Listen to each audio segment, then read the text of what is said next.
Hello everyone, welcome back to Full Grown Gaming's Let's Play of The Legend of Zelda Ocarina of Time. Here you can see we have a wolf problem, so let me take care of this real quick. Alright, took care of them. Now, the first thing we need to do is... Well, actually, you don't even have to do this. It's just kind of a cool thing you can do. We do need to go get up there to get that gold Skulltula, but you can actually shoot the hook shot at these vines, and it will kind of, you know, race you up the wall like that. So, I guess it's not really that important for speedrunning. What's it going to save you, like 10 seconds or something like that? But it is a little less monotonous, I guess, than actually, you know, climbing up the vines or whatever. Now here, you gotta be kind of careful. If you're going to shoot a gold Skulltula or anything that's on a, you know, a vine like this, you gotta be careful that you don't actually, or accidentally hit the vines. And there's another cool thing about the hook shot. You would think that you would have to jump across right here and risk falling down. You can actually shoot treasure chests with the hook shot, and it will pull you over just like it was, you know, you were shooting a vine or anything else that you can shoot with a hook shot. You can shoot a treasure chest basically like a hook shot. Now, if you guys remember in the very beginning of the Let's Play, there was a Deku Scrub that said that we could roll if we hit the ground. Nice use of it right there. I feel like I'm talking about the hook shot a lot now, but you can also use the hook shot to take out these things without waiting for them to turn around. So I kind of like it. You know, you can tell we're getting more powerful and stuff like that as the game goes on. Now here we have, like, before I talk about that, the adult dungeons are probably, I don't see how you could say that they were easier or anything like that. The adult dungeons are definitely harder than the kid dungeons. And I guess, I don't know, the temples are harder than the dungeons. That's basically the gist of the story here. And this dungeon in particular has sort of a, you know, a subplot to it, in that we can't get into the boss area until we find all 4 of those Poes. And there's going to be a gold Skulltula right here that we need to get. There are 5, by the way, in this dungeon. And before we can, like I said, before we can get into the boss area, we have to find all 4 of those Poes. And it's not like... They're not hard, they're kind of in the way, or not in the way, but in the process of finishing the dungeon, you'll find all 4. It's not like you actually have to find them, they kind of, you know, find themselves, I guess, if that makes any sense. Here we have sort of a new enemy. Let's go ahead and investigate with Navi. Are these new? I don't remember. Stalfos, lure it close, yeah. I can't remember if we fought these before. I know we fought Lizalfos, but I don't know if we've actually fought the Stalfos. And I've read in the Zelda lore, or whatever, that I think if a non-Kokiri goes into the Lost Woods or something like that, then they turn into a Stalfos or something like that. So I've heard stories or, you know, theories that there's a person in Twilight Princess that is a Stalfos, and people say that that is the link from this game. But I've never played Twilight Princess all the way through or anything, and I don't really know as much about it as I know about this game, so I'm not, you know, entirely sure. There goes that phrase again. Ever since I've watched that Spoonie video, it seems like I use it in everyday language. Over here, and I think it's the one on the right here. Yep, there's always a fairy in there. Apparently, I was going to say, are we ever going to get to collect it or whatever? But, yeah, there's always a fairy over there. So, and also, the Stalfos are a pretty hard, and I was looking for a word that was a little more intelligent than hard, but they're a little difficult to beat, so I can understand why they would put, you know, healing items and stuff in there like that. You might also notice that I'm collecting keys, and keys are kind of a new thing for the adult dungeons, and I'm going to be going in that door right there in a second, but first I want to go over here. And what do we do whenever we see these blocks?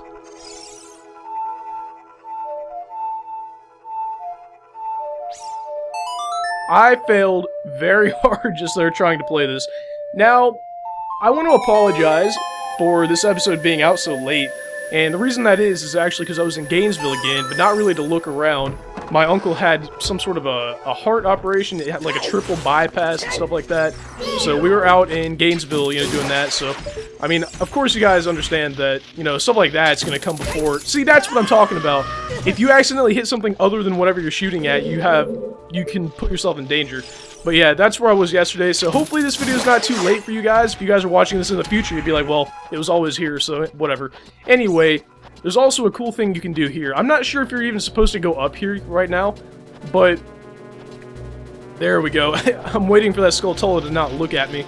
If they do look at you, they turn purple and kind of chase after you, and it was pretty scary as a kid. It's like really tense waiting for those things to come after you, or not come after you as you would want them to do. Oh my goodness. To take care of... Oh, might as well investigate.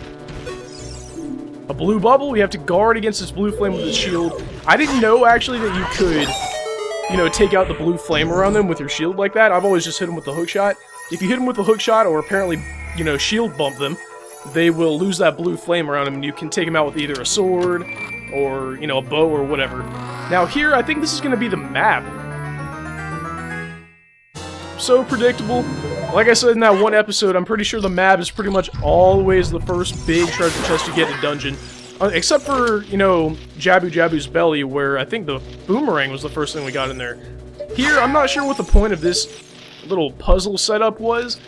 Like, that doesn't go all the way down there. The only way you can get on these vines is if you shoot, you know, the hook shot at it. So I'm not sure why that is even there, because that little thing right here, you can shoot it and zoom across. So I'm not sure why how anyone could possibly be hit by that Skulltula.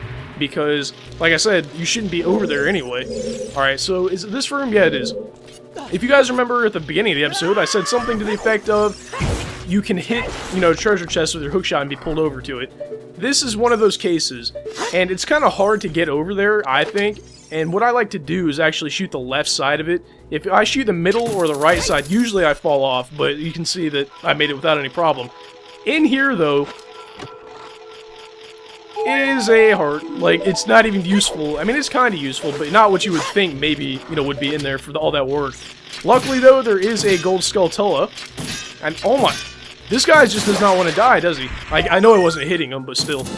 You can come over here from the top. I think you can come up here. I don't want that thing. I was just about to say, I don't want that thing to hit me.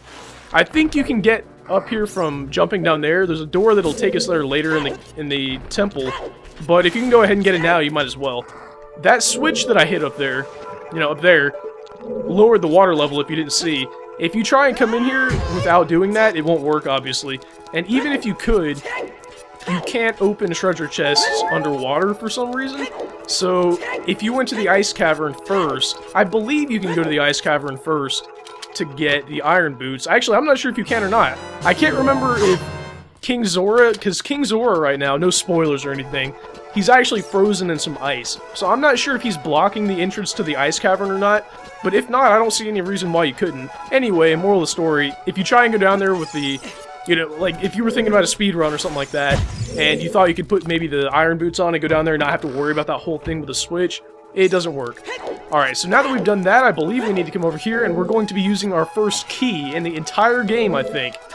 Listen, this is really weird, but it was a really satisfying sound. I don't know why it was, I just like that sound. And they seem to be using a lot of these hallways with Skulltulas in them in this particular dungeon.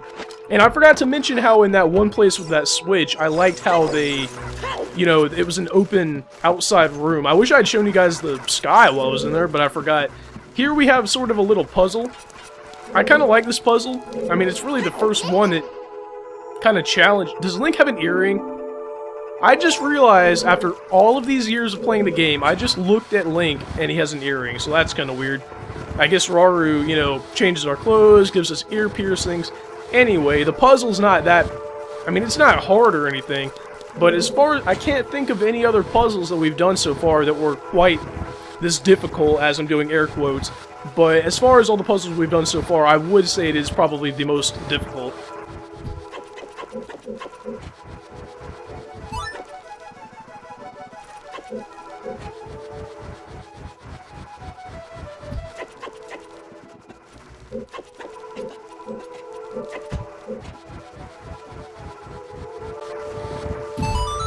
Alright guys, I finished the puzzle. I sped that up for, it was a pretty ridiculous reason, by the way. I don't know if you guys know, that one episode I talked about me getting an air conditioner in my room and how it's always so cold, or it was always so hot, so we got an air conditioner. I can't leave that on when I'm doing an episode, so what I do is turn the fan on while I'm doing an episode, but I haven't done that in a long time. And a pile of dust just, like, fell off the fan blade into my mouth, so I cut out that whole part just to make it, you know, symmetrical or whatever you want to call it, but that was disgusting. Oh my, whatever. I'm prepared to eat my own words, now that I'm talking about dust in my mouth. Might as well, you know, use Pharaoh's Wind right here, because we're going to have to be coming back here.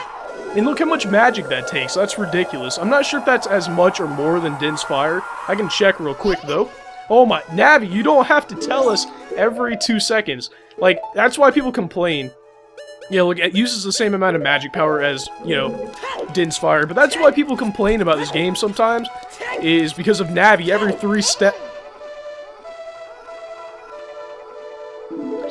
three steps, she'll tell you something. I mean, it's not that big of a deal, it's just sometimes, like, it's obvious stuff. And she was telling us there about the shadow on the wall, or the floor, or whatever, and that is a pretty big fear of mine, is those wall masters falling off the floor, and they grab you and take you to the beginning of the dungeon. And here we have another Stalfos. The thing is, like, look in the middle there, it's open to the, you can fall down there, but he can just walk all over the place. Not sure how that's fair, but you can, it takes like 2 jump slashes, and then you can do one of these to take him out. So, they're not that hard, but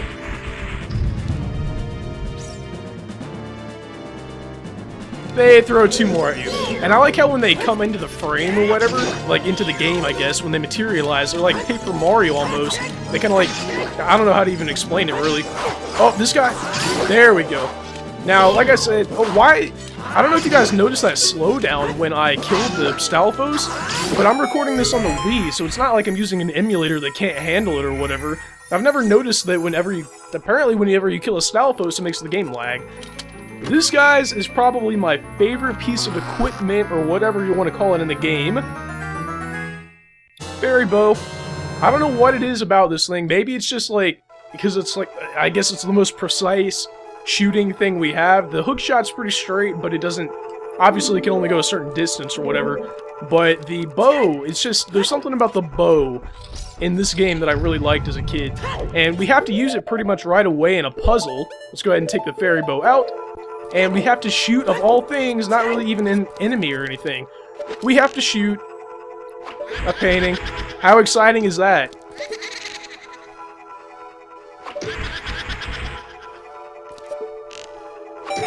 And once we do that, one of the Poes that was at the beginning of the level comes out, or the temple, or whatever you want to call it. And there's a specific pattern. Let's go ahead and investigate them too. Joelle? I didn't know they had names like that. One of the Poe sisters. We have to aim for when she appears. And she only appears, basically she does 2 spin attacks. There's the second one. And then you have a brief opportunity for attacking. If you wait just even a second or 2, she will start doing another attack at you. And after that point, you have to go through the whole, spinning attack rigmarole again. So try your best to... What I like to do is back her into a corner like this. If you have your shield out, she can't hit you. See, look at that. I accidentally missed her, and she goes into that. And now we're going to go through the 2 spinning attack things again. But if you back her into a corner and you just use your shield, this obviously is not a corner by any means. Oh my...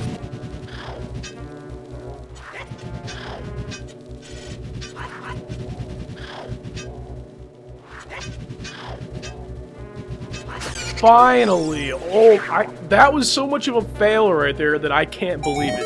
But once you defeat the Poes, what they'll do is kind of light that torch, and then if you go back to the beginning of the temple, those 4 torches that were in the middle surrounding that elevator thing, I didn't push that button, but okay. At the beginning of the temple, you can see that those torches are lit, so I guess if you quit the game and come back, I guess it'll keep track for you of whatever you've completed. And you have to... Oh, by the way, I'm not sure if there are any keys in this temple that are extra. Like, I'm not sure, basically what I'm trying to say is, I'm not sure if you have to get all the keys in the temple to beat it. Like, that first key that we got, it was on the... Where was that? We had to climb up the vines to get it. I don't think I found that for a while. Did he just juked me out? But yeah, it took me a while to even figure out how to climb up there. What I did was I went straight into the temple, got that key for beating that one Stalfos, and then at some point along the way I became unable to progress, so that caused me to go back, look around, and then I finally found that.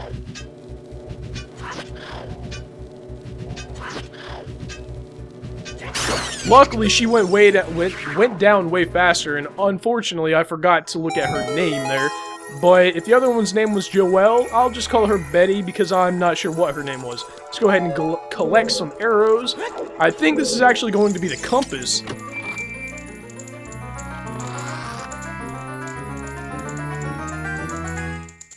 Yes, sir. Alright.